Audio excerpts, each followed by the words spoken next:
नमस्ते दोस्तों, आज हम एक बार फिर आपके बीच लेकर आए हैं एक प्रेरणादायक, एक ऐसी कहानी जिनको सुनकर आपकी सोच बदल जाएगी।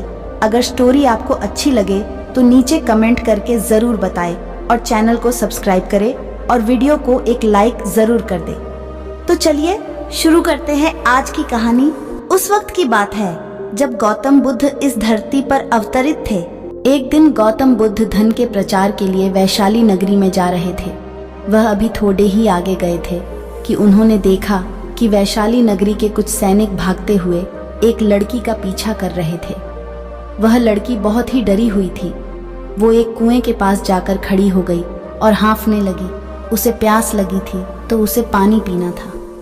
भगवान बुद्ध ये सब देख रहे थे।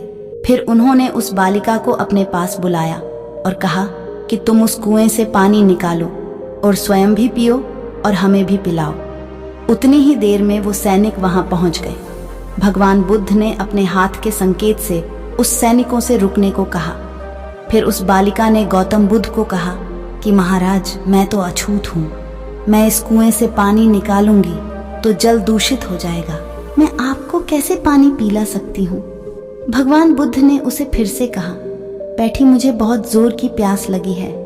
पहले तुम मुझे पानी पिलाओ।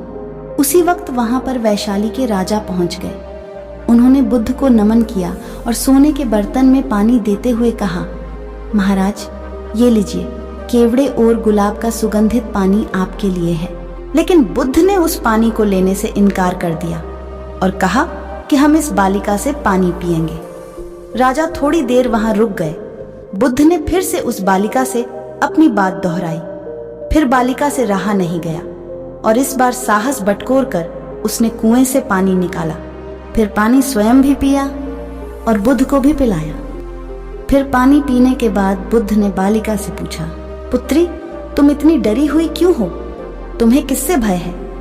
फिर बालिका ने पूरी बात बताई कि मुझे राजा के दरबार में गाने का अवसर मिला था। मैंने गीत गाते हुए नृत्य किया।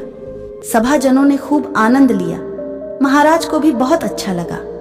फिर उन्होंने अपनी माला मुझे भेंट की, लेकिन महाराज को किसी ने बताया कि मैं एक अछूत कन्या हूँ। फिर महाराज ने उस कन्या से पूछा कि क्या तुम एक अछूत कन्या हो? फिर मैंने बताया कि हाँ, मैं अछूत हूँ।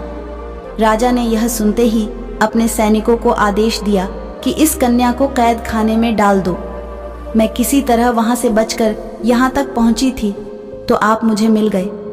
बुद्ध ने पास में खड़े उस राजा को कहा कि सुनो राजन, मैं चाहता हूं कि मेरी इस बात को आप सदैव याद रखिए कि किसी भी इंसान की पहचान उसके धर्म या जाति से नहीं, पर उसके गुण और कर्मों से की जाती है। जिस बालिका के मधुर कंठ से निकले गीत और नृत्य का आप सबने आनंद उठाया, उसे पुरस्कार दिया। जिनके कार्य इतने अच्छे हैं वे अछूत हो ही नहीं सकती, और आप उसे अछूत कह रहे हैं। सारी प्रजा का पिता होकर ऊंच नीच का भेदभाव रखते हो।